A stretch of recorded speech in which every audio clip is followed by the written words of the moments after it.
Olá, aluno! Seja muito bem-vindo ao canal. Eu sou a professora Elia Mendonça e no vídeo de hoje nós vamos continuar o estudo sobre equilíbrio químico.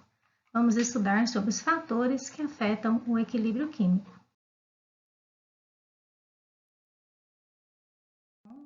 Antes de iniciarmos a nossa aula,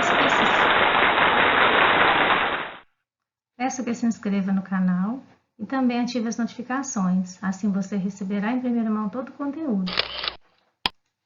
Peço também, se gostar da aula, deixe seu like, que você comente e também compartilhe com seus colegas e amigos.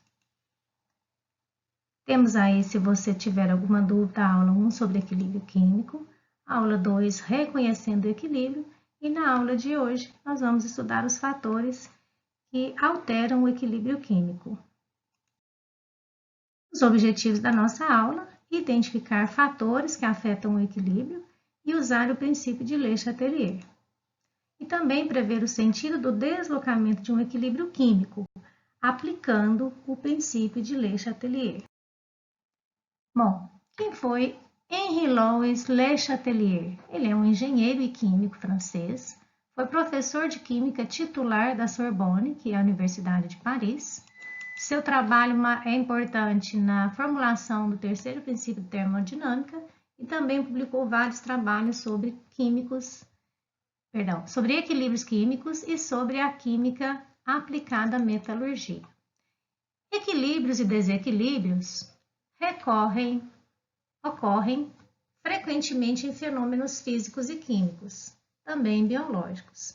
Então, vamos à ideia geral do princípio de Le Chatelier, que nada mais é do que quando um fator externo age sobre um sistema em equilíbrio, este se desloca procurando minimizar a ação do fator aplicado.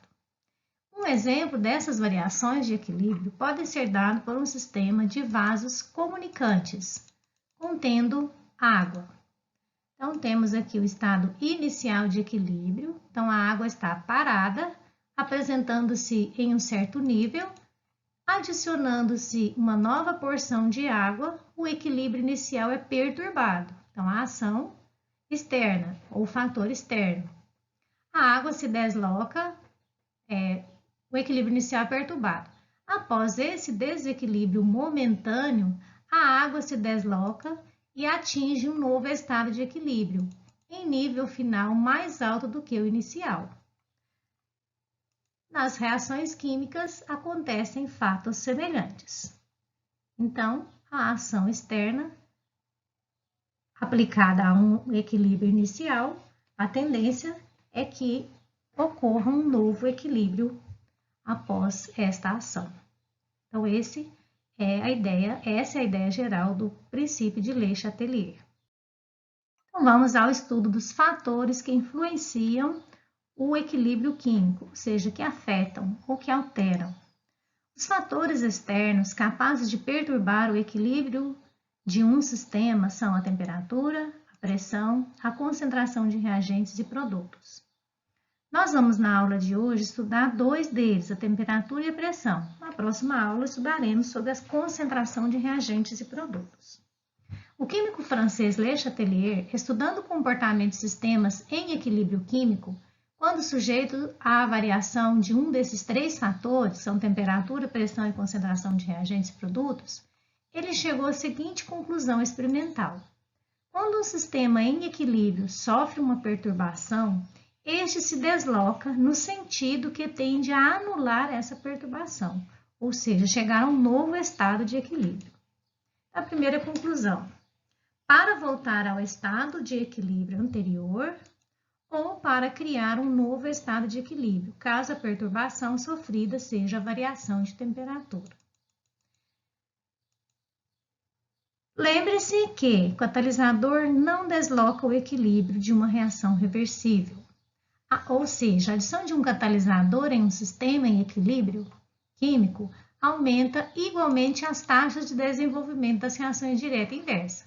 O catalisador pode até fazer com que o equilíbrio seja atingido mais rapidamente, porém ele não favorece nenhuma das reações, nem a reação direta, nem a reação inversa. Então fica aí o lembrete a função do catalisador. Então, vamos agora estudar o efeito da pressão sobre um equilíbrio químico. Vamos ver o aumento da pressão e a diminuição da pressão. Temos uma reação, um exemplo de uma reação, e o sentido do deslocamento do equilíbrio. Como ela é uma reação exotérmica, pois o calor está do lado do produto, nós temos aqui a presença de calor. É uma reação que nós temos aí do tricloreto de fósforo, reagindo com o gás cloro, produzindo aí o pentacloreto de fósforo e calor. É uma reação exotérmica. Então, vamos inicialmente. O aumento da pressão em um sistema em equilíbrio, envolvendo substâncias no estado gasoso, desloca o equilíbrio no sentido de contração de volume. O aumento da pressão desloca o equilíbrio no sentido de formação de PCl5. Então, como que você vai analisar o efeito do aumento da pressão? Percebe que nós temos aqui 1 mol de cada um dos reagentes e 1 mol de produto.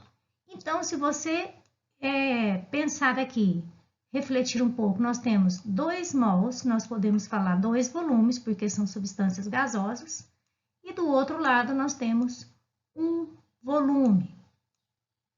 Então, se eu aplicar uma pressão nesse sistema que está em equilíbrio, o equilíbrio vai deslocar no sentido da contração do volume, ou seja, vai favorecer onde tem menor volume, ou seja, vai favorecer a formação do pentacloreto de fósforo.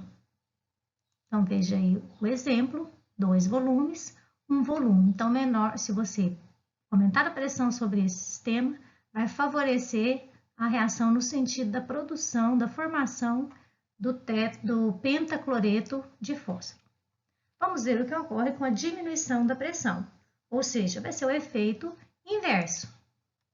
A diminuição da pressão em um sistema em equilíbrio, envolvendo substâncias no estado gasoso, desloca o equilíbrio no sentido da expansão do volume, ou seja, onde tem o maior volume?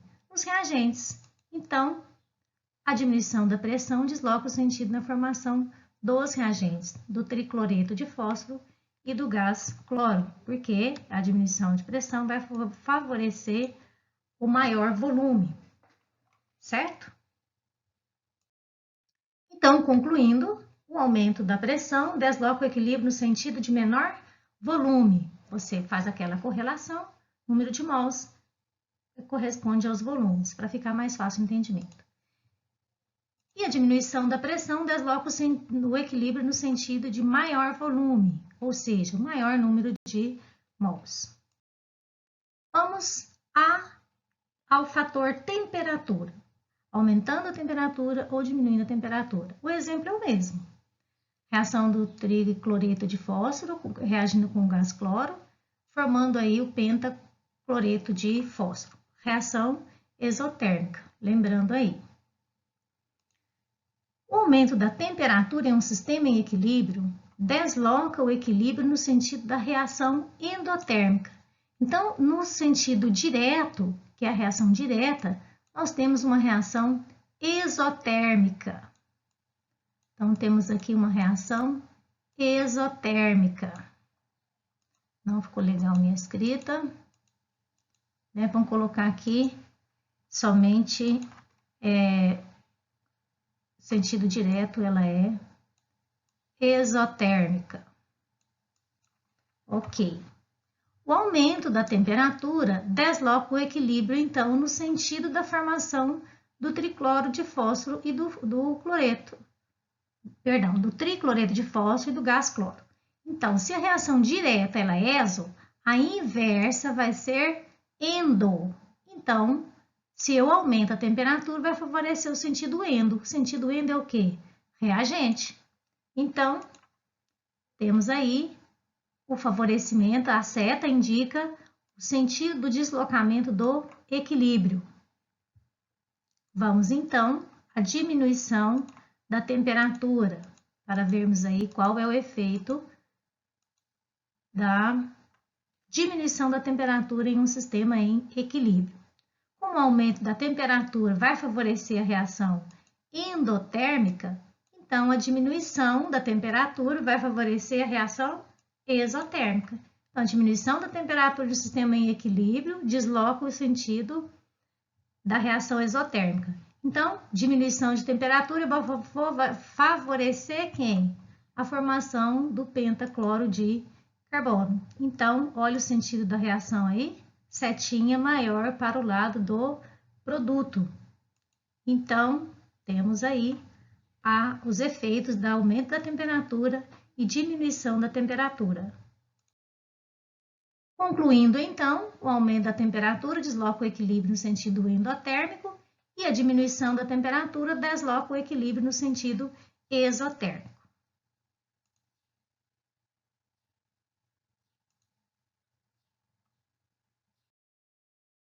Se você tiver alguma dúvida, peço que registre nos comentários.